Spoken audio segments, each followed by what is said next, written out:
So for anyone who does not know, our presenter today, Rich Cappola, serves as the town manager of Clayton and was appointed on October 3rd, 2022. Rich brings over 20 years of experience in civil engineering, design, and land use planning, having served the town numerous roles from its first director of engineering and inspections to director of public services and deputy town manager. As town manager, he's focused on managing growth, streamlining master planning and permitting processes, and enhancing community partnerships, which he certainly does.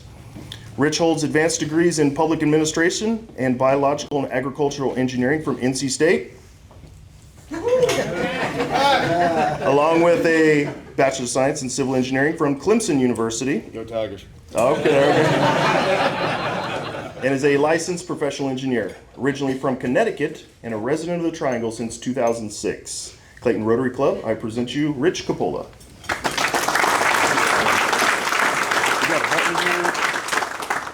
There you go. All right, good morning, everybody. Appreciate the invite for this morning. I do want to thank Representative White for reaching out to me and asking me to come this morning. I know she's been called to the legislature first thing this morning, but she said to say hello to everybody.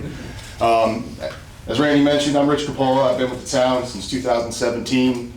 Started out as an engineering and inspections director, a few twists and turns through there, but I've been serving as the town manager in interim and or full capacity for just about 4 years now. For anybody that's obviously been around this area for a while, just in that short period of time since I've been with the town, a lot has changed around here. So today I want to run through a few updates that we've got for you. Certainly happy to answer any questions as well. But before we get into that, I think a lot of great things, and it's a little hard to follow up after Kay's speech there. But I'd be remiss if I didn't take a moment just to talk about Lee and the impact that he's had on this community. For many of you that were able to attend the flagpole dedication ceremony that we did a couple months ago, great work by our communications team putting together the video with some of the footage from that. Thank you to Daniel and Nathaniel Shelton, our communications and outreach director in the back there, who didn't get a chance to introduce himself earlier. But if you get a chance to watch that video, one of the great things that Lee said in there is pick one small thing that you can do for the community, right? Every person in this room I know through Lee's legacy understands exactly what that one small thing can do for this community. And if there's anything we can do to continue to honor him moving forward, doing that one small thing for the community that helps us, not only as a community, but also the town, that is extremely beneficial to everybody for generations to come. So his lasting legacy, if we can all help to do that one thing, we really appreciate it.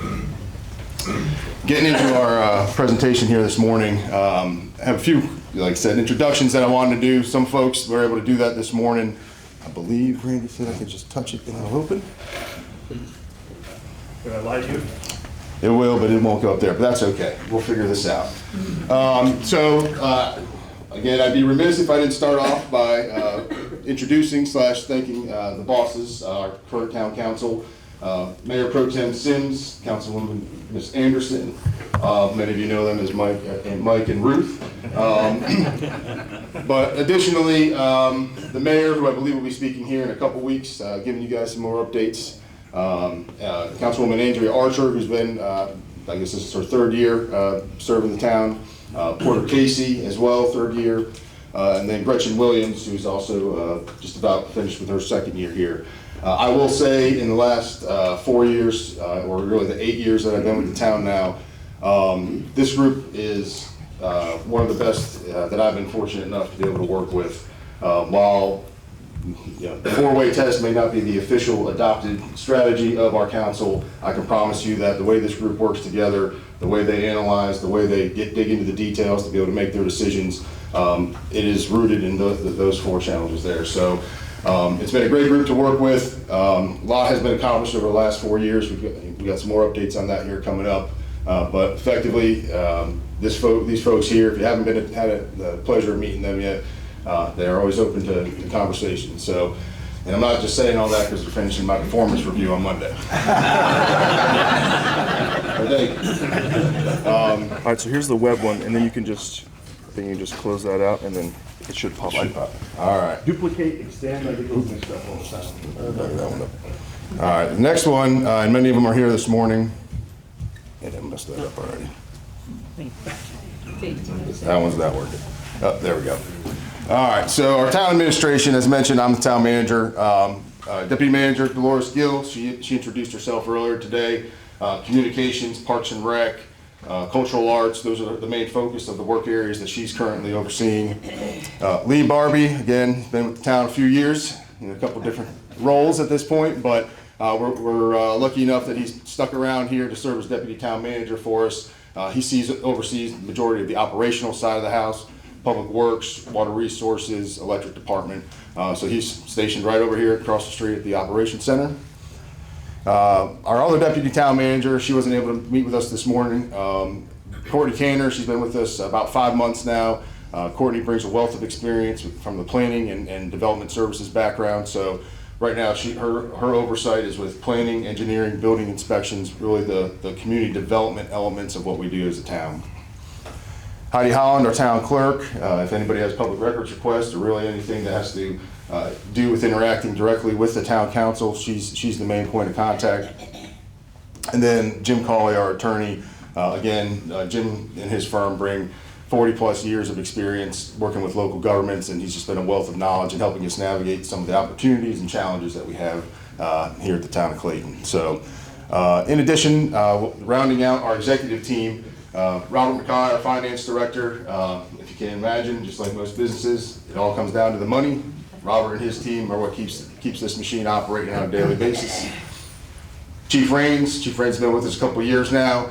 Brings a wealth of knowledge, and for anybody that saw any of our other posts regarding our recent purchases of 2 new locations, or 2 pieces of land for new locations of fire/police stations, Chief Raines, in his previous roles at the town of Cary, has built many of those stations in his past, and so we are fortunate to have him on board.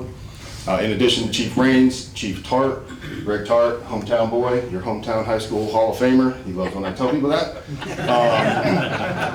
Chief Tart has been a member of this community after a long career, storied career, retiring as the Deputy Director of the SBI. We were fortunate that he was willing to come out of retirement to be our police chief the last almost 5 years now. So with that is our executive team. That is really where a lot of the decisions that guide the great work that we try to do here at the town happen. So I appreciate them every single day for the support they do and the roles they have. I'd be remiss also if I did not mention Michelle Snyder, our executive assistant, who is really the glue that keeps everything together. And so I need to thank her all the time for all the great work that she does supporting us. Joe Stallings introduced himself a little bit earlier.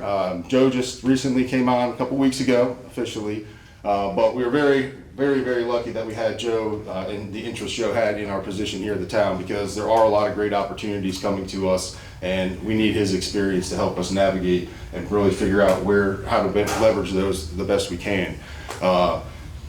Joe's no stranger to the area.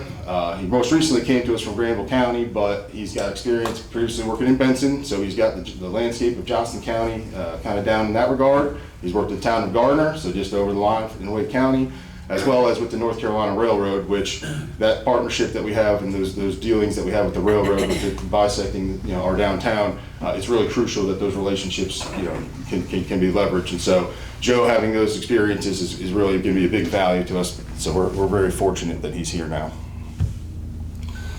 So this time of year it gets a little bit hectic around the town. It feels like every time we finish a budget, we turn around and we got to start the season for the next one. And so right now, early here in the spring, this is really where we want to hear from you all. So one of the things that we've been doing every year from a budget engagement perspective is we're putting out, let me see if it'll go. Nope. I'm not going to get this figured out. We'll get it. I'm not sure that finger in it. It's all right. That's all right. So this time of year, early in the budget season, so right now our departments are all putting in their requests for things that they're aware of, that they know that they want, or that they feel like are needs of the town. But really right now we want to hear from the public to be able to understand what you all feel are the needs, because that's really the guiding principles that myself as building the budget and the town council will be making decisions for what moves forward. Well, if you go to our website, it's relatively easily navigatable, but if you go to the Town of Clayton's website, there is a budget survey that we would love for any input for you all to provide. Ask a lot of questions just in regards to Where do you see the tax dollars being best served for the town right now? Is it public safety? Is it parks and rec? What is the biggest need that you feel like we need to be addressing at this point?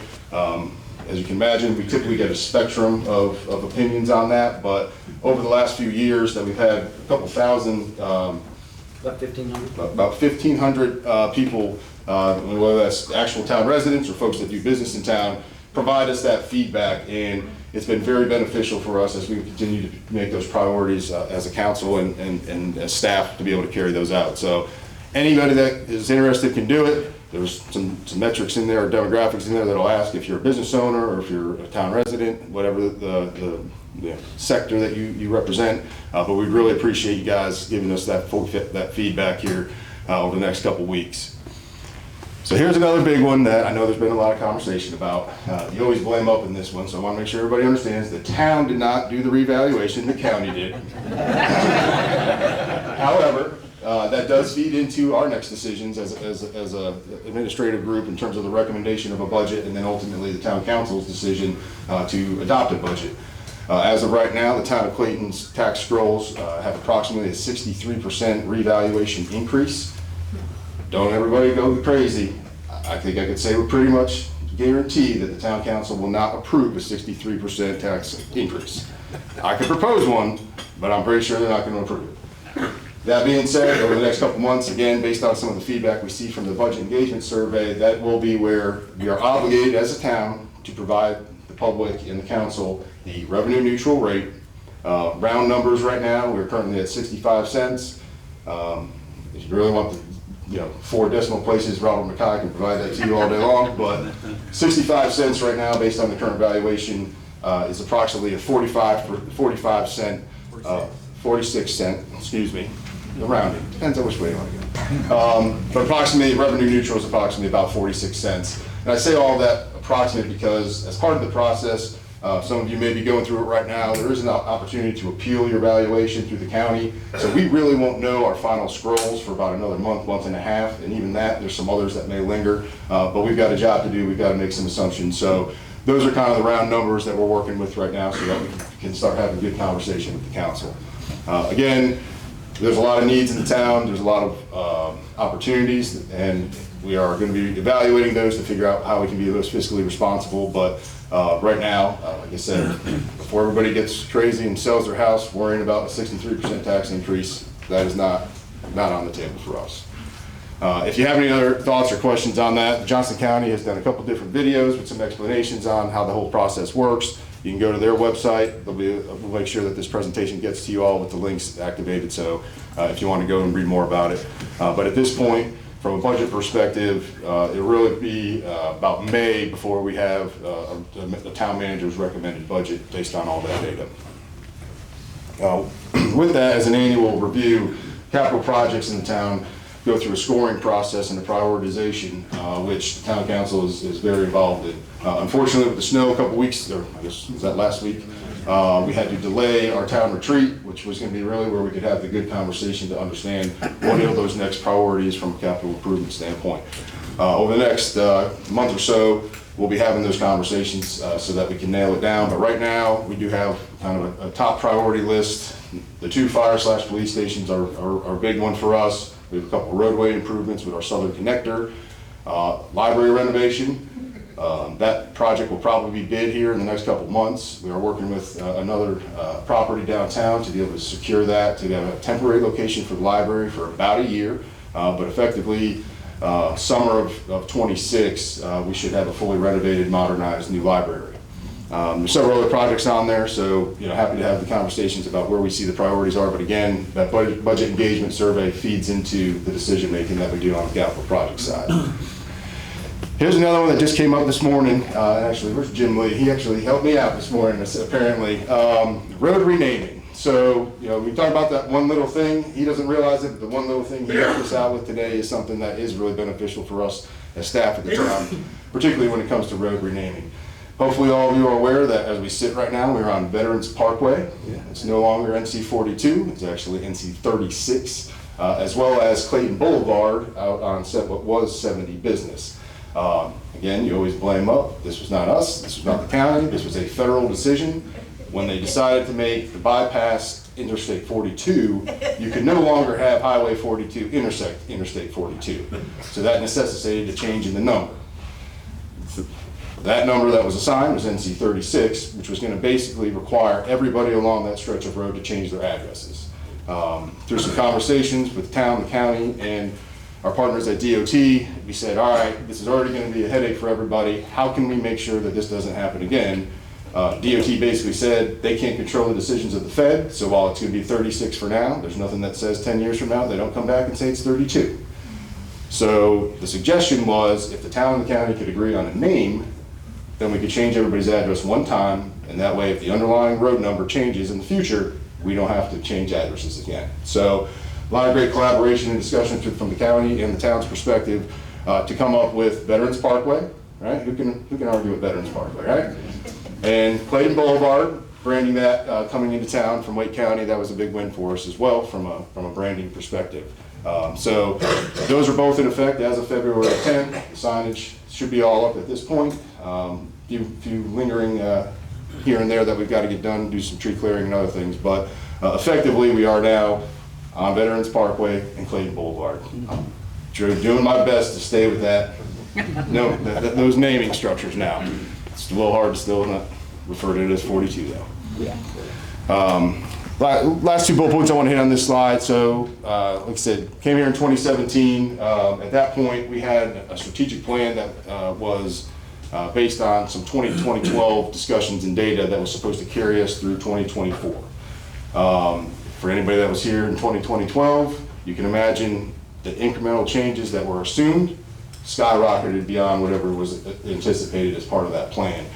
So about 4 years ago, particularly when the new council came in, we said, all right, guys, the old plan is really no longer valid because a lot of the assumptions in it we've way surpassed in terms of our growth.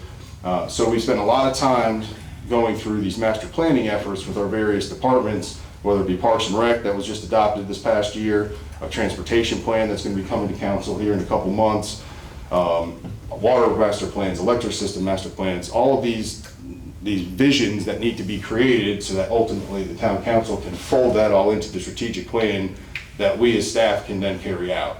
You know, it's a little hard to hit a target when you don't know where it is. And so now that we have all these plans in place, which have been, hopefully many of you in this room have been able to take part in the public engagement elements of that to feed information into it, we now have an adopted strategic plan for the next 5 years, because again, the dynamic nature of the area we're in, we're going to have to be checking in with that plan and updating it as elements change. But now we at least know the vision of our town council, of the community, where we need to go. And so that is what we are building our plans from a town perspective, from a staff perspective, our budgets to then be able to carry out. So a lot of effort went into that. Very appreciative of all the public's engagement on that. Very appreciative of all the staff time that's been put into it. A lot of great ideas in there. Now it's our job to go ahead and carry them out. So that's my job, is to develop that budget to be able to start making those incremental improvements, or start incrementally chipping away at getting those on the ground. If you have any questions about it, we've got those all listed on the website. Dolores Gill, that's one of the key focus areas of her work. She'll be shepherding that through us, sometimes lightly, sometimes with a stick, but we will make sure that it continues to make progress every day. So a couple other quick updates for you, and Randy, if I'm running out of time, just tell me. Sands Branch Water Reclamation Facility, hopefully many of you have heard of that before. If you haven't, it is a $280 million program. It is essentially one large treatment plant with 2 major pump stations and pipelines. It's been about 5 years in the making for us. Fun fact, when we started the discussion, it was supposed to be a $140 million project and take 3 years. A little thing called COVID happened, 5 years, $280 million. Fortunately, folks like Representative White, Senator Sori, many others at the legislature, we got a little help from our friends from a funding perspective to be able to help mitigate some of those cost increases. But I'm happy to say, as of right now, knock on wood everywhere I can, the project this time next year should be fully operational for the wastewater treatment plant. There's one project for a pipeline from the industrial area back to the home, back to the plant, that's lagging about a quarter behind. So certainly by the middle of 2026, that program will be 100% complete, and as of right now is definitely on budget. So We are very fortunate that it's the largest capital project this town has ever undertaken, and it happened in the most uncertain times with COVID and all the other challenges that brought with us from a logistics and supply chain standpoint. So once that opens up, though, it'll be a 6 million gallon plant that will serve us for at least the next 10 years. It is expandable to 10 million gallons, so any growth beyond that, we have the ability to support. Another big win for us, hopefully this Monday, if anybody's available, we'll be having a ribbon cutting for the third and final project of our 2018 Parks Bonds. We've already completed Municipal Park and East Clayton Park. If anybody's gotten a chance to go out there and take a look at what we've been able to accomplish. This last one with Clayton Community Park, like I said, the ribbon cutting will be Monday, but that's approximately $18 million of investment that's happened just in the Parks Directorate over the last 4 years, excuse me. Roads and transportation, that's something that we get a lot of phone calls about and a lot of opinions on how that should be handled. Fortunately, our council has been very supporting of our resurfacing or paving project every year. Right now, the town is putting approximately $2 million into the rehabilitation of existing roads. Depending on what road it is, it may be completely rebuilding the road, or it may just be milling the top inch off and putting a new inch down. This past year, we kind of structured it a little bit differently. Again, we've stuck with $2 million a year of investment in that paving. From an efficiency standpoint and also a cost perspective, we decided to let the project a little later in the fiscal year for fiscal year 24, knowing that the $2 million would be available after July 1 for fiscal year 25. So effectively right now, the contractor's putting $4 million of investment into our roads right now. That process is sometimes a little cumbersome, sometimes a little disruptive. We appreciate everybody's understanding of that, but once we get past that, that will be a significant investment and significant improvement in our roads overall. And then we'll turn around after July 1 and do it all again. Town hall updates, our beautiful town hall, over 100 years, that building has served us very well. However, we are busted at the seams. We've had to do several renovations in there, and so it is a historic property. We are having to do some additional efforts to be able to restore it, but also make sure that it is going to serve us well for another 100 years. So there's certain aspects of it that have already been accomplished, some renovations to our major areas like our HR departments and our development services areas, but we've got a few more improvements there. So for anybody that may use Town Hall or has heard about some of our woes with the elevator, it's fixed, completely modernized right now. I'm happy to say that. Again, knock on wood, it'll be shut down by the time I get back over there. But ultimately, again, we have to reinvest in the properties that we have currently because they are assets that we need to continue to service. Fire Station 1 and 2, again, same kind of thing. As we're growing as a community, everything internal on the internal operations is growing as well. We've had to make some adjustments in both Fire Station 1 and Fire Station 2, even improving it to the point where it hopefully will not burn down if it catches fire. So I have every bit of confidence our guys and gals would make sure that it is protected as well, but adding sprinkler systems was a necessity for us. So again, reinvesting in what we've already got. Ranch Road, that road extension, again, if Representative White was here, we'd be thanking her because she was very instrumental in getting the funding for that project in 2019. If that tells you anything, that's how long these kind of things take. Even with COVID and all that, some of these road projects, from the time you get an idea or you secure the funding, it can be a 5 to 10 year project, just depending on how complex it is. I'm happy to say that it should be, it will be completed by the summer of 2025. It would have been finished by now. As they got close to the end here in construction, they had a little bit of a design bust, so they had a pause on the project for a couple months while they got that worked out. But my understanding is sometime here in March they're going to be kicking back up, and they've got about 90 to 120 days left of construction. So hopefully by the end of the summer that one will be completed as well. So switching gears a little bit, for all of you that hopefully are aware, we do have the Clayton Center. It is a gem here in the town of Clayton, having the ability to have cultural arts programming like we're able to have, and some of the concerts and some of the talent we're able to lure here. We're happy to announce that just recently we were able to launch our Clayton Live app. If you go to the App Store for Apple or Android, whichever one is your favorite, you can download that app. You can get you can get up-to-date information about what shows we have currently available, what shows are coming up. We actually have a concert tonight, I believe, right? So if anybody's interested in that, but essentially, there's not a lot of communities that can say that they have a 600-seat auditorium and they can have people like Sister Hazel, if any of you are into that kind of music, coming here in the next couple months. And so any support that you all can do, we're happy to have it. And there are sponsorship opportunities as well through that, so to be able to get your name out there. So if you're interested, Stephen Langston is our Cultural Arts Director.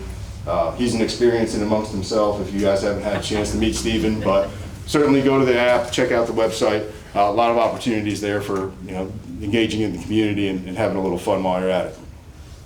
That link there I can bring up has those the current events, but we'll make sure we send that out to you all as well. From a special events perspective, we've got a lot of community events that we try to do. I think that's one of the things we hear the most about when we do our surveys is we love the events you guys do. We wish you could do even more of them. I will say that there's a lot of work that goes into those. There's pretty much every department touched in some way, shape, or form for any of these major events that we perform. We're happy to do it, but sometimes we've got to make sure that we're not breaking our people or we can't do it at the level we want to. I will say that we were wildly successful, in my opinion, this past year. We had the Square to Square event for a couple of years when we weren't able to do fireworks. We worked out a deal with the school system 2 years ago to allow us to launch fireworks off the Clayton High School property. So this past year, what we did is we merged those two events together, Square to Square and the fireworks happening later that evening. A lot of smiling faces, thousands of people there. From us, that's the fun stuff that we like to do, and more importantly, we like to be the ones performing the stuff in the background while the community just goes about enjoying them. That event will be going on again this year. However, I will say next year we are TBD. For those that haven't heard, Johnson County Public Schools is looking at essentially building an entire new high school on the same property as the current high school while it's operating. In order to do that, the area where we are currently launching the fireworks will be under construction effectively during July of next year. They've been gracious enough to allow to delay the start of that project till after the 4th of July this year so we can continue to have the fireworks. However, we'll be looking at what our opportunities are next year for where that could possibly happen. Many of the other events too, if you go to our website, those are all pre-planned, from support of Harvest Festival to a lot of the tree lightings and the parades that we have. A lot of great work, a lot of community support, community feel that comes out of those. So that's really what makes Clayton special, and we want to make sure that we continue to support those events as well. Last but not least, our investment in staffing, and this is somewhat of a precursor for the bosses here because they'll be seeing our budget here soon. But they've been very supportive and overall in the organization over the last few years. As I mentioned, as the community continues to grow, all the things that we do to support the community at local government, which is really where the rubber hits the road. If you think of all the levels of government, we're the ones closest to the action, the core services, the roads, the water, the sewer, the firefighters, the police officers. As the community continues to grow and all of those elements grow around us, the staffing levels of that have to increase as well. So where we had one person, we may need two. Where we had two, we may need four. Simple things like locators. With all the great projects that are coming our way, it's already difficult to keep up with two, for instance. Then you throw in a curveball like Brightspeed, Lumos, and Google Fiber all wanting to bring gigabyte fiber internet service to this community all at the same time. That levels us up to, okay, now we've got to get some additional help. So again, council has been very supportive of us over the last several years. We have done our best on our side as well to invest in the folks we have, to give them professional development opportunities and opportunities to move up within our organization to create career pathways, because we want our folks to stay with us their entire career. So again, very appreciative of the bosses for supporting that, but we're always trying to keep up, and we're always looking for good people. So if anybody has anybody that's either looking around, or somebody getting right out of college or even right out of high school that doesn't know what they want to have and not sure what their career can be, feel free to give them the town's phone number, call up our HR department, check out our website. We've always got a spectrum of jobs posted on there. We're always happy to bring in new talent anywhere we can find it. So happy to have those conversations if anybody's interested or knows somebody. A lot of great things to come for the town of Clayton. These things take time, but we appreciate everybody's input and understanding, and looking forward to see what the next 8 or 10 years brings us. Thank you, Rich.